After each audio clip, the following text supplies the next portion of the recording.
여러분 반갑습니다. 저는 LA에 소재하고 있는 새한교회를 섬기고 있는 정세훈 목사입니다. 지금까지 야곱에 관해서 같이 묵상하고 있는데요. 오늘은 7번째 시간입니다. 창세기 28장 10절로 22절의 말씀을 가지고 약속 있는 미래를 위하여 라는 제목으로 하나님 말씀 같이 나누기를 소원합니다.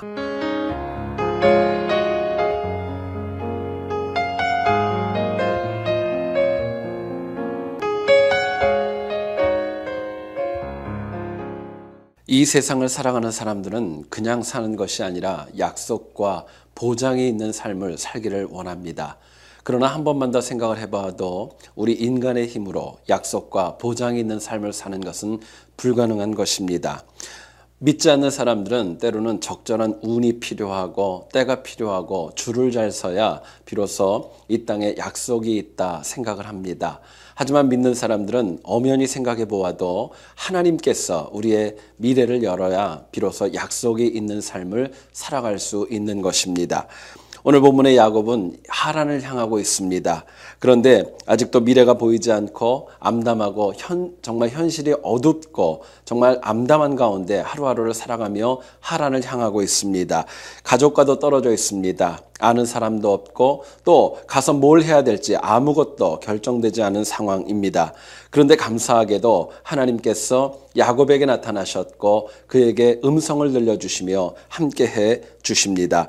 이것을 계기로 인해서 야곱의 어두웠던 삶이 이제는 약속이 있는 미래로 바뀔 수 있게 되었습니다. 여러분은 야곱의 어떤 인생을 살기를 원하십니까? 어두운 시대입니까? 아니면 약속이 있는 미래가 있는 그 시대를 사모하십니까? 사실은 우리가 오늘 본문을 통하여서 야곱의 인생에 미래가 있다는 것보다 왜 야곱의 인생에 약속 있는 미래가 열렸는지를 같이 한번 알아보기를 원합니다. 오늘 본문은 그 이유를 두 가지로 저희들에게 설명해 줍니다. 첫 번째로는요, 야곱이 하나님 앞에서 바른 예배자가 되었기 때문입니다. 오늘 본문 2절에 이전에 야곱의 인생을 가만히 보게 되면은요, 야곱은 한 번도 하나님 앞에 온전한 예배를 드렸다는 말이 나오지 않습니다. 항상 채우려고 했고 얻으려고만 했습니다. 얼마나 얻기를 소원했으면은요, 하나밖에 없는 형이 팥죽 한 그릇을 달라고 할 때 그것조차 그냥 줄 만한 여유가 없었던 겁니다. 눈이 보이지 않아서 연로했던 아버지를 속여서라도 축복권을 받고자 했던 야곱의 모습이 과거의 그의 모습이었습니다. 그런데 오늘 본문인 17절과 18절 말씀을 보면은 이렇게 말씀합니다. 제가 읽어보지요. 두렵도다 이것이요 다른 것이 아니라 이는 하나님의 전이요 이는 하나님의 문이로다 하고 야곱이 아침에 일찍 일어나 베개하였던 돌을 가져 기둥으로 세우고 그 위에 기름을 붓고 말씀합니다. 야곱은요 돌베개를 베고 잤던 그곳에 하나님의 전이 있고 하나님의 문이 있고 또 더 나아가서는 하나님의 집 베델이 있다라고 저희들에게 이야기합니다. 하나님이 임재하신 곳 거룩하게 되었고요. 그곳에 기름을 부음으로 인하여서 하나님 앞에 온전한 예배를 드릴 수 있었던 겁니다. 여러분, 하나님께서는요, 하나님께 바른 예배를 드리는 영혼을 절대로 외면하지 않습니다. 왜냐하면 하나님을 하나님으로 인정하기 때문에 그렇습니다. 세상의 그 무엇보다도 하나님만 두려워하고 하나님의 살아계심을 온전하게 바라보고 살아가기 때문에 그렇습니다. 헬라어로 예배를 보더라도 프로스퀴네오라는 용어를 씁니다. 완전하게 엎드리는 거, 완전하게 겸손하게 낮아지는 거, 그것이 바로 하나님 앞에 예배 드리는 자의 태도입니다. 여러분 오늘 본문을 보면 야곱은요, 과거의 탐욕을 뒤로하고 낮아진 모습으로 하나님께 예배자로 쓰게 됩니다. 그리고 하나님의 말씀을 겸손히 듣게 되고 약속이 있는 미래의 이정표의 말씀을 듣게 되는 것입니다.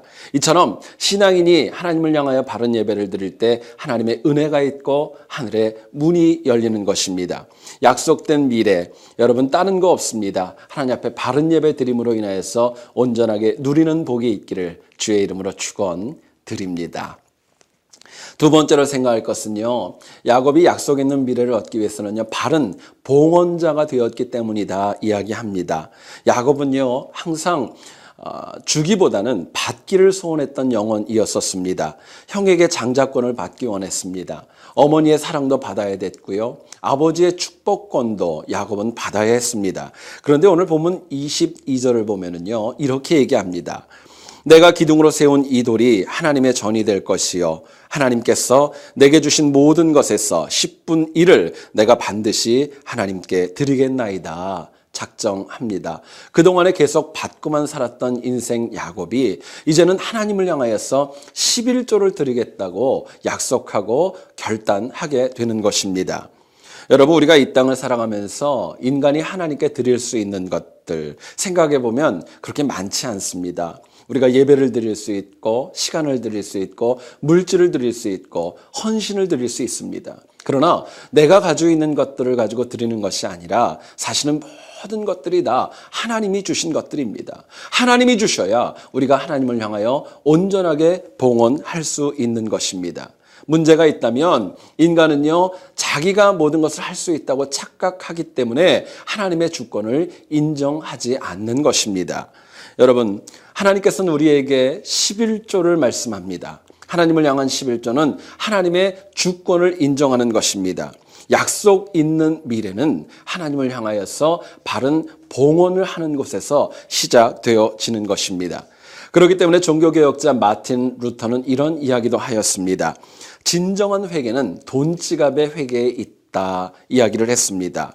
우리가 사랑하는 이 땅, 미국 땅, 이민자의 삶이 참 쉽지 않습니다. 불경기가 너무나도 극심하고 경제적으로 어렵습니다. 그래도 하나님의 명령이기 때문에 우리가 11조에 도전할 수 있어야 될 것입니다. 여러분, 문제는 내가 얼마나 많은 11조를 하는가가 중요한 거 아닙니다. 더 중요한 것은 내가 하나님의 것 10의 1을 구분하는 진심과 하나님을 향한 진정한 마음이 더 중요한 것입니다. 실제로 세계적인 부였던 존 D 락펠러는요, 처음에는 불과 2센트밖에 11조를 하지 않았지만 하나님을 향하여 온전한 11조를 드리기 시작하면서 나중에는 무려 40명의 회계사를 고용하여서 하나님 앞에 온전한 11조를 드리게 되었습니다. 여러분, 약속 있는 미래를 소망한다면 우리가 하나님의 주권을 인정을 하고 하나님 앞에 온전한 봉헌을 드리는 결단이 필요합니다. 어려우면 어려울수록, 힘들면 힘들수록 하나님의 것을 저희들이 빼앗고 도둑질하는 것은 바른 신앙인의 태도 아닙니다. 하나님을 향해서 온전한 정말 11조와 봉헌, 하나님을 향한 헌신을 드림으로 인하여서 우리의 미래가 그냥 지나가는 것이 아니라 약속 있는 미래가 될 수 있기를 주님의 이름으로 다시 한번 축원드립니다. 여러분, 건물이 든든하기 위해서는 기초가 든든해야 합니다. 우리의 인생이 든든하고 약속이 있는 미래가 되기 위해서는요, 오늘 본문에서 저희들에게 두 가지의 도전을 말씀해 주고 있습니다. 하나는요, 우리가 하나님 앞에서 낮아지고 겸손함으로 인하여서 바른 예배자의 삶이 있을 때 약속이 있는 미래가 있다, 하나님 약속해 주십니다. 또 한 가지가 있다면은요, 우리가 하나님의 인도하심과 그분의 주권을 인정하고 나의 가지고 있는 것들을 온전히 봉헌하는 곳에서 우리의 미래가 열려지는 것입니다.